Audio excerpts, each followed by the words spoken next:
Then now we are going to talk about environmentally assisted cracking, again focusing on the effect of stress and strain field in the close vicinity of the crack tip. In this case, the effects of this stress-strain field and plastic zone ahead of the crack tip, the influence of these variables on environmentally assisted cracking. This is a topic very important for me because I have to chair the TC10 committee, ISIS TC10 Committee on Environmentally Assisted Cracking.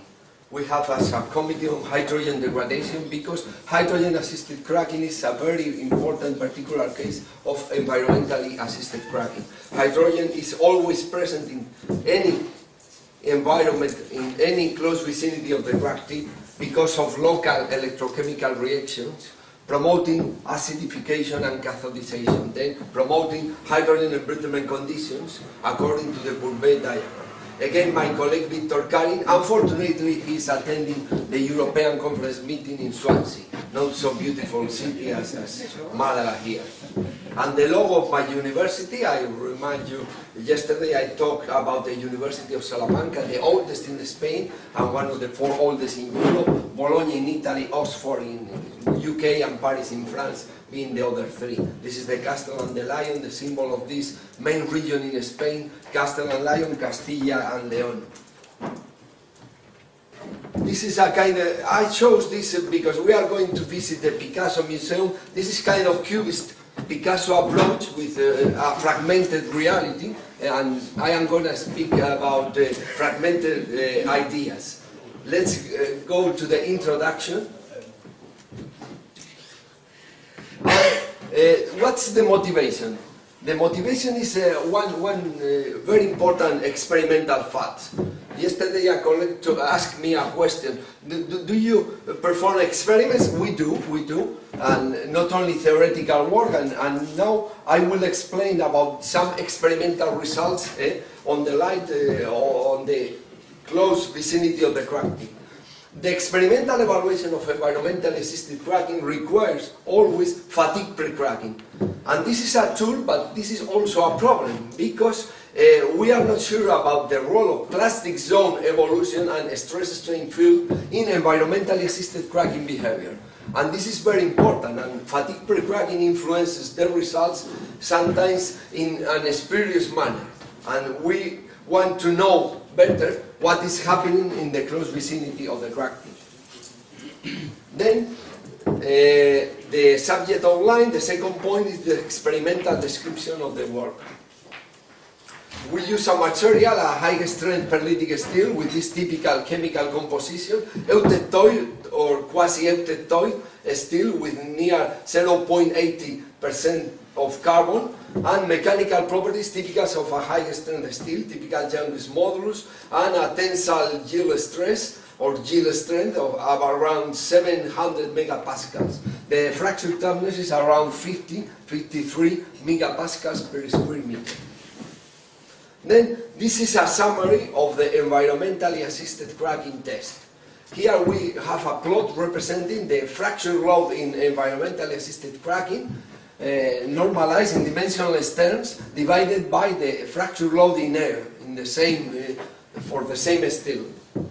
Then this is a microscopic measure of the degradation due to the environmentally assisted cracking. And this is plotted against the fatigue pre-cracking regime, represented by the maximum stress intensity factor during fatigue pre-cracking, a very relevant parameter, and many times the corrosion researchers are not aware of the influence of fatigue pre-cracking. This is the mechanical part influencing the environmental part in the further analysis in the pure environmentally assisted cracking test. Again in dimensional terms, divided by the fracture toughness of the material. Then here we have the ratio of the fracture load in aggressive environment to the fracture load in air, and in the horizontal axis we have the ratio of the maximum stress intensity factor during fatigue pre-cracking to the maximum stress intensity factor in air, which is the fracture toughness. And we have the results for the 2 regimes of cracking. In dotted line and in continuous line, we have the localized anodic dissolution regime and hydrogen-assisted cracking regime. Localized anodic dissolution is associated with pure stress corrosion cracking, anodic regimes of cracking, according to the electrochemical potential. In this case, we have dissolution or pure stress corrosion cracking, what is called corrosion for the chemical community. And in this case, we have no dissolution, and we have a problem of hydrogen-assisted cracking, or in classical terms, the confusing term, but very well known, hydrogen embrittlement. It is very confusing because not only sometimes it is embrittlement, sometimes it is softening, sometimes it's a kind of ductilization. Then the more correct term could be hydrogen degradation, as the Ukrainian group on fracture, the eastern countries, use. They prefer the term hydrogen degradation. My well-reputed colleague Grigory Nikiforchin, Professor Nikiforchin, and Professor Panasiuk and Andreikiv in Ukraine use the term hydrogen degradation. But as this is a fracture mechanics conference, we use more hydrogen-assisted cracking, focusing on the effect of cracking. Then we have a typical mechanical effect on environmental-assisted cracking. We had an increasing trend in both regimes, anodic and cathodic regimes of cracking, in both localized anodic dissolution and hydrogen-assisted cracking. The higher the fatigue pre-cracking load, represented by K max during fatigue pre-cracking, the heavier the pre-cracking, the better the environmental-assisted cracking performance, represented by the fracture load in aggressive environment. This is quite paradoxical effect. This is very similar to the overload retardation effect.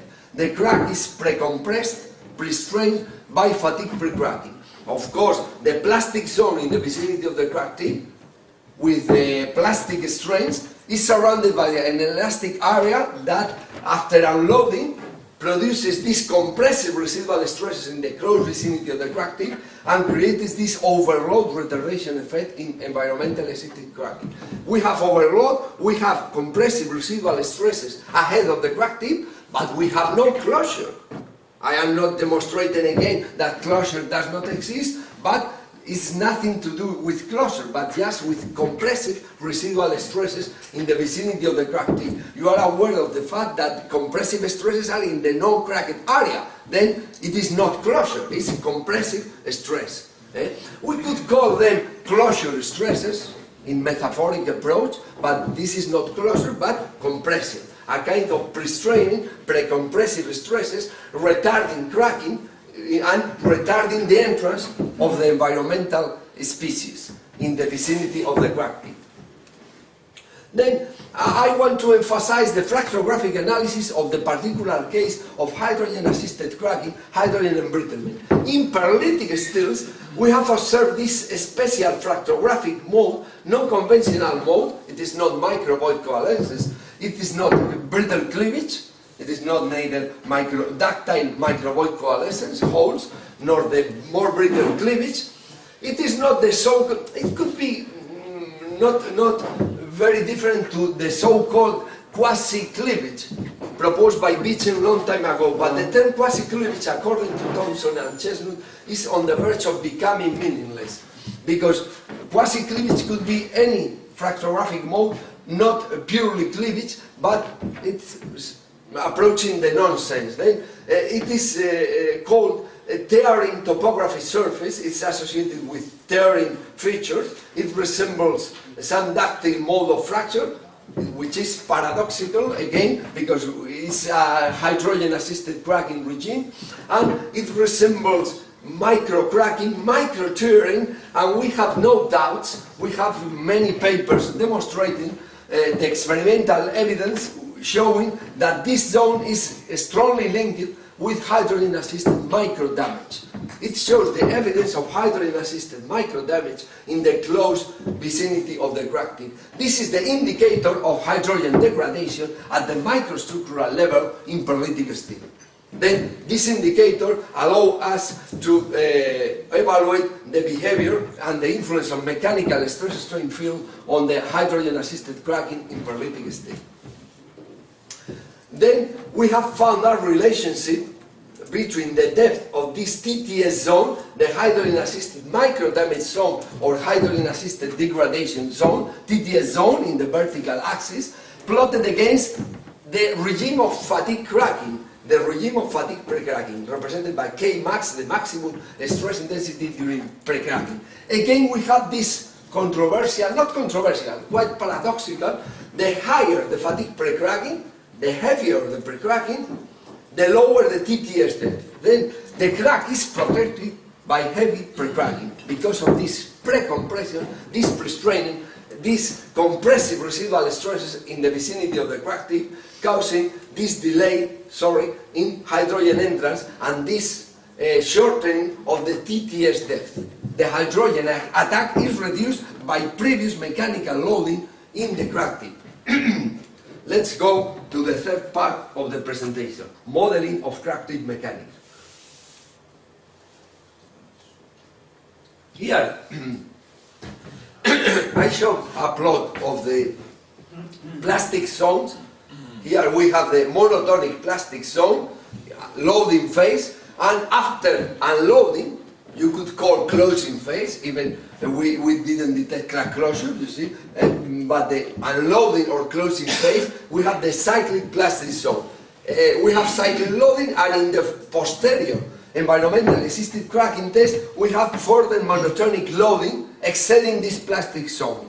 And after this test, we have a burst of the plastic zone, then we have the monotonic, the cyclic, and the monotonic during the test with an explosion, a burst of the plastic zone, a sudden increase after exceeding the previous level of loading represented by the maximum stress intensity factor during fatigue pre-cracking. Here, I represent a plot giving the hydrostatic stress, not only the axial stress, the hydrostatic stress, 1/3 of the stress trace, the trace of the stress tensor here, versus the depth over the crack tip. This is the crack tip after fatigue pre-cracking, and with an externally applied stress intensity factor 0. That is at the end of fatigue pre-cracking and just before the beginning of the environmentally assisted cracking test. Here we have the pre-compression of the crack tip. These compressive residual stresses in the vicinity of the crack tip. Here we have the crack tip. I represent two plots for two regimes of cracking. Kmax, ratio Kmax to K1C 0.45 and ratio of Kmax to K1C 80%, 0.80. For the heavier pre-cracking regime, full line, we have a very, very intense compressive residual stresses near this crack tip. And for an intermediate regime of fatigue pre-cracking, 45% of fracture toughness, we have also compressive residual stresses, negative, this is the crack tip, but slower, not so intense. Then in two cases, in all cases, we have compressive residual stresses ahead of the crack tip, higher for heavier pre-cracking. Now we start the environmentally assisted cracking test. Let's go. Then we applied an externally applied stress intensity factor of 1/3 of the fracture toughness. Then we are more or less deleting the compressive residual stresses. In the intermediate regime of cracking, we have tensile stresses for this intermediate stage of the environmentally assisted cracking test, but we have still compressive stresses in some area, not far from the crack tip, for the heavier regime of cracking, full line. Then we have compressive residual stresses. These are residuals, externally applied load 0. These are not residual, they are intermediate, internal stresses during environmental assisted cracking test. And finally, for an externally applied stress intensity factor of as high as 60% of K1C, we have tensile stresses, the typical plot of tensile stresses in the vicinity of the crack tip. They are not axial stresses, I insist, they are hydrostatic stresses, just to represent the hydrostatic stress which is relevant for hydrogen diffusion, because hydrogen is driven by the gradients of concentration, the negative gradient of concentration, and the positive gradient of residual stress. In this case of compressive residual stresses, you have negative gradients of residual stresses delaying hydrogen entry. You see, hydrogen is stopped, is delayed the entrance because of this very deep, very markedly negative gradient of residual stresses, of hydrostatic stresses, very close to the crack tip. Then let's go to the discussion for the both regimes of cracking, of localized anodic dissolution, of pure stress corrosion cracking, and hydrogen-assisted cracking, or in general classical terms, hydrogen embrittlement. Here we discuss the case of localized anodic dissolution, the pure environmentally assisted cracking, the so-called stress corrosion cracking. In this case we have dissolution. In hydrogen assisted cracking there is no dissolution. Apparently the material is safe, but the problem of hydrogen is weakening the links between the bonds in material units and degrading the material behavior. Here there is a plot as localized anodic dissolution is a local phenomenon. We analyze just not in the vicinity of the crack tip, just at the crack tip at x equal to 0. Residual stresses at the boundary. Hydrostatic or tensile stresses, in this case it is the same because it's localized anodic dissolution. In this case hydrostatic stress is not so relevant. Then residual stresses at the boundary, just at the crack tip, for the different stages of loading. This is the increasing applied stress intensity factor during the environmental assisted cracking test. For the two regimes of fatigue pre-cracking, the intermediate regime of cracking and the heaviest fatigue pre-cracking. In this case the two plots are really close, which indicates that residual stresses just at the crack tip are practically insensitive to the fatigue pre-cracking regime, are not dependent on the level on the regime of fatigue pre-cracking. Then what is the reason for the difference of behavior, increasing behavior, lower susceptibility to environmental assisted cracking, to stress corrosion cracking for heavier fatigue pre-cracking? The effect could be analyzed on the light of the plastic zone depth. Here we have for the different regimes of cracking. Okay, this is different plot. They are different plot. In this case, the horizontal axis represents the level of loading during the environmental assisted cracking test, K, externally applied K. In this case, we plot in the horizontal axis K max, which is the maximum stress intensity factor during fatigue pre-cracking. This means the level, the severity of fatigue pre-cracking. And we have for the different regimes of fatigue pre-cracking the depths of the cyclic plastic zone, delta xy, the monotonic plastic zone, xy, both during fatigue and later during the environmental assisted cracking test. The plastic zone is extended over the previous monotonic and cyclic plastic zone during fatigue. These two curves are related to fatigue. This curve higher is related to the environmentally assisted cracking test with active plastic zone at the level just of KQ environmental assisted cracking, of the critical applied stress intensity factor just at the fracture point in the aggressive environment test, in the environmental assisted cracking test by localized anodic dissolution.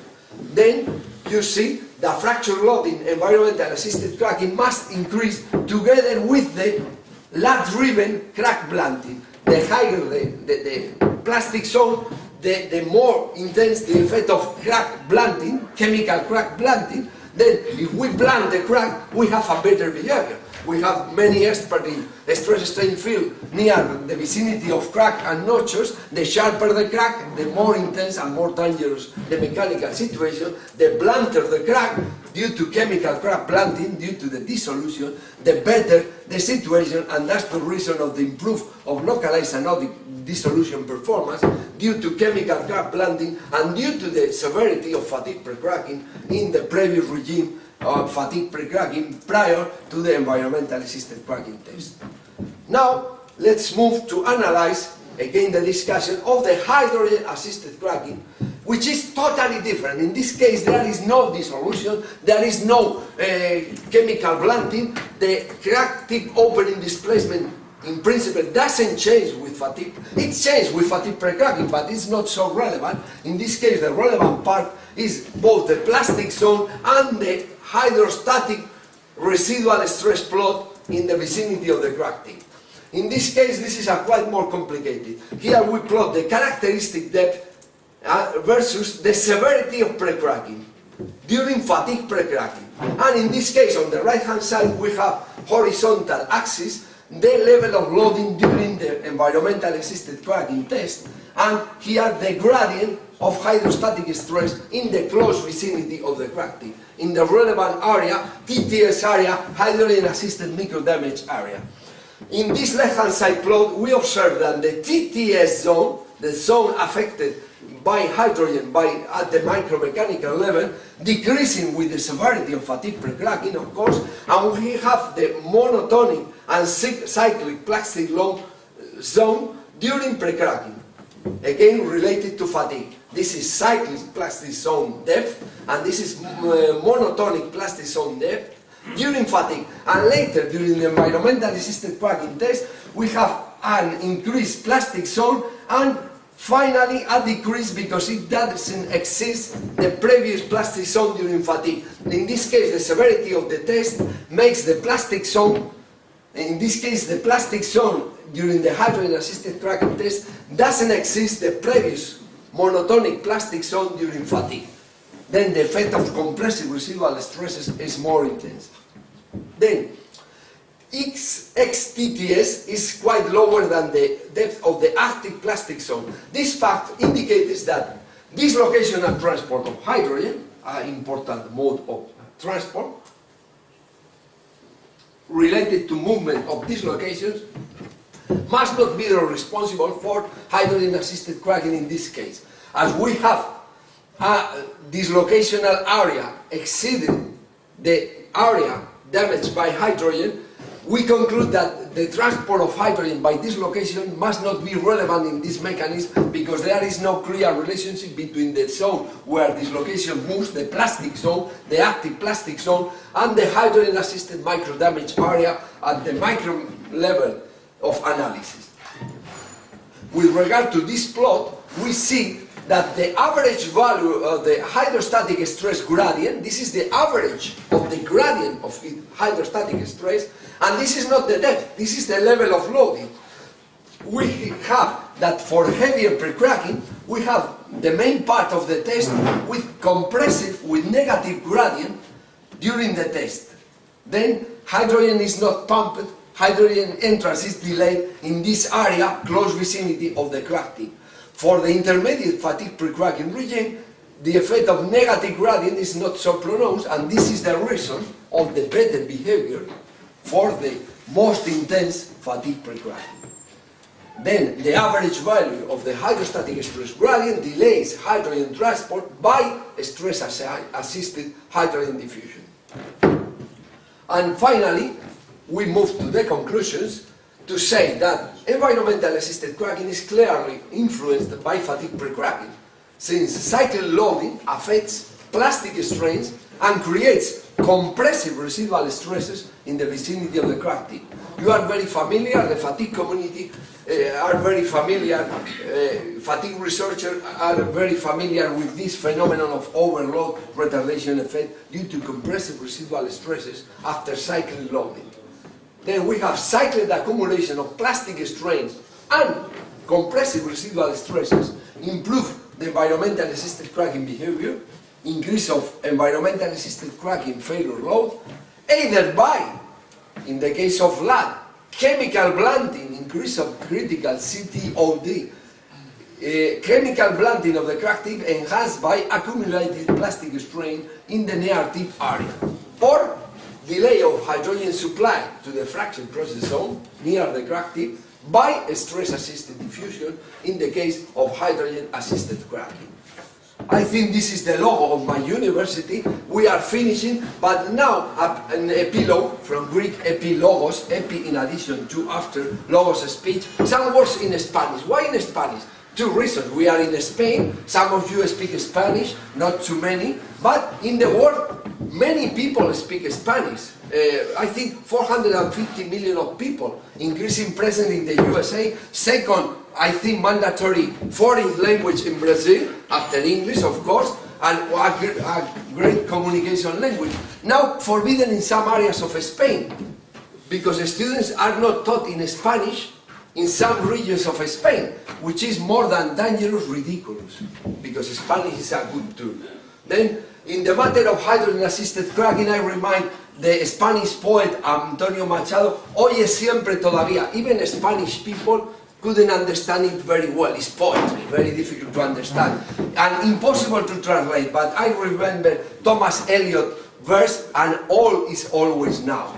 The effect of history, the yesterday, on now, on today. All is always now. All is now in the hydrogen-assisted cracking situation, and now that's all, but I emphasize the Spanish verse, oye siempre todavía, because Spanish is a good language for communication, and I think in USA it is the future. I think we could get a job, if we decide to leave fraction mechanics, we could teach Spanish in some areas of USA. I think my Spanish is quite good. Then that's all. Thank you very much.